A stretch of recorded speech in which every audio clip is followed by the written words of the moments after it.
Assalamualaikum warahmatullahi wabarakatuh. Salam desain sahabat sekalian. Semoga saat ini semuanya dalam kondisi sehat dan bersemangat dalam belajar. Saya Ismiarta Abnuranda, dan dalam video ini saya mengajak sahabat desain semuanya untuk belajar tentang design thinking. Kita akan memahami apa itu design thinking, mengapa design thinking dianggap penting, dan apa yang kita bisa lakukan dalam menerapkan design thinking. Sebagai awalan, untuk menyederhanakan pembahasan, kita dapat melihat design thinking sebagai dua hal. Yang pertama adalah sebagai ideologi atau pola pikir, dan yang kedua adalah sebagai proses untuk menerapkan ideologi atau pola pikir tersebut. Dari dua hal ini, kita dapat menyimpulkan bahwa design thinking adalah landasan untuk berpikir dan juga sekaligus landasan untuk beraksi. Secara esensi, design thinking adalah pendekatan untuk memahami masalah dan untuk menghasilkan solusi yang inovatif dan meyakinkan. Masalah yang ingin diselesaikan menggunakan design thinking seringkali adalah masalah yang rumit, atau dalam bahasa Inggrisnya sering disebut sebagai wicked problems. Masalah yang rumit adalah masalah yang sulit dipecahkan, karena biasanya di dalamnya terdapat berbagai faktor yang saling berpengaruh dan saling terkait. Untuk memudahkan dalam menyelesaikan masalah yang rumit, kita bisa membandingkannya dengan lawannya, yaitu masalah atau teka-teki yang sederhana. Teka-teki potongan gambar atau sering disebut sebagai jigsaw adalah salah satu contoh teka-teki yang sederhana. Pada teka-teki potongan gambar, kita bisa melihat hanya terdapat sebuah solusi yang benar, solusi akhir yang benar. Pola yang terdapat pada potongan gambar, baik dari bentuk maupun rupanya juga telah dibatasi sedemikian rupa, sehingga ketika kita menyusun, maka susunan yang salah itu akan cepat sekali dikenali. Seringkali kita juga sudah diberikan gambar yang utuh dari solusi akhirnya sebagai panduan dalam kita menyusun solusinya. Kalaupun kita tidak mengetahui gambar yang utuh tersebut, kita masih bisa mencoba-coba menyusun solusi dengan jumlah kemungkinan susunan yang terbatas. Nah, itu adalah contoh masalah yang sederhana atau teka-teki yang sederhana. Berbeda dengan teka-teki potongan gambar, masalah yang rumit memiliki sifat yang cenderung berkebalikan dengan teka-teki potongan gambar. Masalah yang rumit itu sulit didefinisikan. Dia tidak memiliki solusi tunggal yang bernilai benar, tetapi memungkinkan munculnya alternatif solusi yang dapat bernilai relatif baik atau buruk, tidak selalu benar atau salah. Dan biasanya masalah yang rumit juga melibatkan aspek sosial dan kultural. Contoh dari masalah yang rumit adalah masalah yang terkait dengan kemiskinan, pendidikan, perubahan iklim, bencana alam, dan kesehatan, termasuk juga pandemi global yang sedang atau pernah kita alami belakangan ini. Masalah-masalah ini dapat melibatkan berbagai pihak dengan latar belakang yang berbeda, melibatkan beberapa aspek, sejumlah objek, dan memiliki keterkaitan antara satu dengan yang lainnya. Selain itu, terdapat juga dinamika yang muncul dalam masalah-masalah tersebut seiring dengan berjalannya waktu. Masalah yang rumit tentu tidak harus memiliki ruang lingkup dan skala yang besar. Kita juga bisa menjumpai masalah rumit di sekitar kita. Lantas, apa berikutnya hubungan antara masalah yang rumit dengan desain UX? Dalam mendesain pengalaman pengguna atau UX, kita perlu memahami pengguna, memahami lingkungannya, dan juga permasalahan yang pengguna hadapi. Jika kita mencermati masalah-masalah yang muncul, maka seringkali kita akan menjumpai masalah-masalah yang rumit. Oleh karena itu, kita dapat memanfaatkan design thinking untuk mendesain UX. Design thinking sendiri itu telah digunakan oleh banyak perancang UX untuk menghadapi masalah yang rumit. Dengan design thinking, kita dapat melihat dengan cermat masalah-masalah tersebut, memahaminya dengan baik, dan menyusun sistematika masalah tersebut ke dalam kerangka masalah yang baru. Hal ini yang sering disebut sebagai reframing terhadap masalah. Proses memahami masalah dilakukan juga dengan pendekatan yang empatik terhadap orang-orang yang terlibat dengan masalah ini dan mengikutsertakan mereka secara langsung. Kemudian perancang UX bersama mereka dapat memfokuskan diri pada hal-hal yang mereka anggap penting untuk ditangani. Selain berempati kepada pemilik masalah, design thinking juga mendorong tim desainer untuk berpikir kreatif dan di luar kotak untuk dapat memunculkan solusi sehingga pada akhirnya dapat terhasilkan solusi yang inovatif. Nah, di dunia bisnis, inovasi itu bisa berujung pada diferensiasi dan keunggulan kompetitif. Di dunia selain bisnis, inovasi itu bisa membantu menyelesaikan masalah rumit yang sudah cukup lama tidak tertangani, sehingga dapat memperbaiki kualitas hidup dari manusia. Dengan demikian, pada akhirnya kita bisa menyimpulkan bahwa sebagai ideologi atau pola pikir, design thinking memiliki karakteristik utama yang relevan dengan desain UX, yaitu menyelesaikan masalah yang terpusat pada manusia untuk menghasilkan solusi yang inovatif. Untuk menerapkan design thinking sebagai pola pikir atau ideologi, terdapat beberapa tahapan atau mode yang bisa dilalui.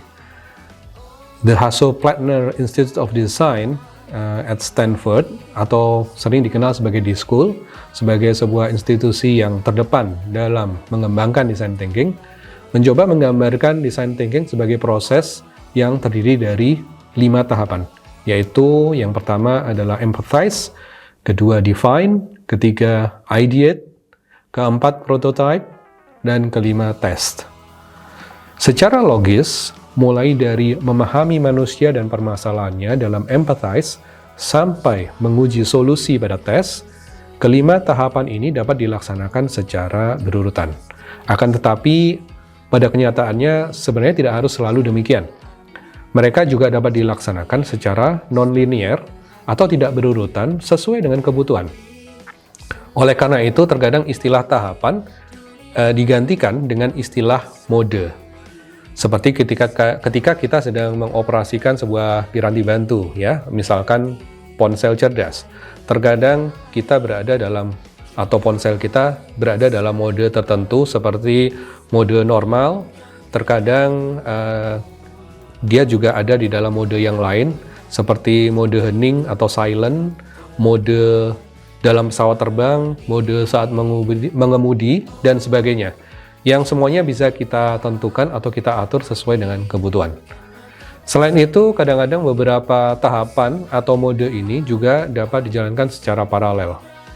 Dan yang sangat disarankan di luar hal tersebut adalah sebaiknya proses ini dijalankan secara iteratif. Terdapat perulangan dari tahapan-tahapan atau mode itu untuk memberikan hasil yang terbaik. Selanjutnya kita akan melihat apa yang penting untuk diperhatikan dan dilakukan dari masing-masing tahapan atau mode tersebut. Yang pertama adalah empathize. Dalam tahapan ini, tim desainer berusaha untuk mendapatkan pemahaman yang empatik terhadap masalah yang akan diselesaikan. Empati sendiri adalah keadaan mental yang membuat seseorang merasa atau mengidentifikasi dirinya dalam keadaan perasaan atau pikiran yang sama dengan orang atau kelompok lainnya. Dalam berempati, di satu sisi, tim desainer akan mengesampingkan dulu dan mempertanyakan asumsi yang mereka miliki tentang orang lain dan fenomena di sekitarnya. Sementara di sisi yang lain, tim desainer juga menggali informasi dari orang lain agar bisa mendapatkan pemahaman yang lebih tepat dan dalam, atau sering disebut sebagai insight, terhadap apa yang orang lain pikirkan dan rasakan. Mereka juga bisa mendapatkan pemahaman yang dalam terhadap masalah apa yang dihadapi oleh orang lain dan apa saja kebutuhan-kebutuhan mereka yang mereka miliki. Solusi yang tepat tidak akan bisa dihasilkan jika tidak didasari atas pemahaman yang baik terhadap masalah yang sebenarnya. Dalam berempati, kita dapat menggunakan beragam metode atau teknik untuk mengumpulkan data, seperti misalnya observasi, wawancara, penyelidikan kontekstual atau dalam bahasa Inggrisnya contextual inquiry, studi dokumen, dan sebagainya. Dalam tahapan ini, kita sebaiknya juga mendokumentasikan dan memodelkan data yang telah dikumpulkan ke dalam bentuk visual agar lebih mudah dan menarik untuk didiskusikan secara interaktif. Kita harus ingat bahwa tujuan utama dari empathize adalah untuk memahami pengguna dan masalah-masalah yang dialaminya. Selanjutnya, hasil pengumpulan data yang telah dilakukan dan didokumentasikan dari empathize dianalisis lebih lanjut di tahapan define dan digunakan untuk mendefinisikan problem-problem utama yang akan diselesaikan. Di sini, tim desainer harus mendapatkan kejelasan tentang masalah yang akan menjadi fokus dalam pencarian solusinya. Untuk itu, desainer harus membuat pernyataan masalah atau pernyataan kebutuhan yang nantinya dapat ditindaklanjuti di tahapan berikutnya dengan berbagai ide solusi. Di tahapan define, terdapat beberapa teknik yang bisa digunakan dalam proses mendefinisikan masalah dan kebutuhan, seperti point of view statement atau POV statement dan how might we questions. Dengan teknik-teknik yang seperti ini, akan muncul pernyataan dan pertanyaan yang eksplisit terkait dengan masalah, terfokus pada hal yang ingin ditangani, dan redaksinya benar-benar menantang tim desainer untuk menyelesaikan masalah. Tahapan yang berikutnya adalah ideate. Di tahapan ideate, desainer telah siap untuk memunculkan ide-ide solusinya. Diasumsikan di sini desainer telah berusaha memahami pengguna dengan baik pada tahap empathize dan juga telah mendefinisikan masalah dan kebutuhan pengguna dengan cara yang terpusat pada pengguna pada tahap define. Dengan pemahaman dan fokus masalah yang telah dimiliki, desainer dapat mulai berpikir kreatif dan di luar kotak untuk berusaha mengidentifikasi solusi-solusi baru terhadap masalah tersebut. Berbagai teknik yang dapat dimanfaatkan dalam ideate diantaranya adalah brainstorming, brainwriting, worst possible idea, dan scamper. Teknik-teknik ini digunakan untuk menstimulasi kebebasan berpikir dan memperluas ruang masalah.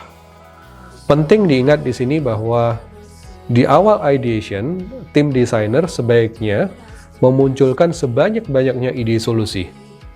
Kemudian nanti menjelang akhir ideation, ide ini akan didiskusikan dan diuji untuk mendapatkan solusi yang sesuai atau paling tidak mendapatkan sebagian dari solusi untuk membatasi atau mengurangi masalah yang dihadapi. Tahapan berikutnya adalah tahapan prototype. Di tahapan prototype, tim desainer akan memproduksi sejumlah prototipe yang memiliki fitur-fitur tertentu dan terbatas untuk mewakili solusi yang telah dimunculkan di tahap ideation.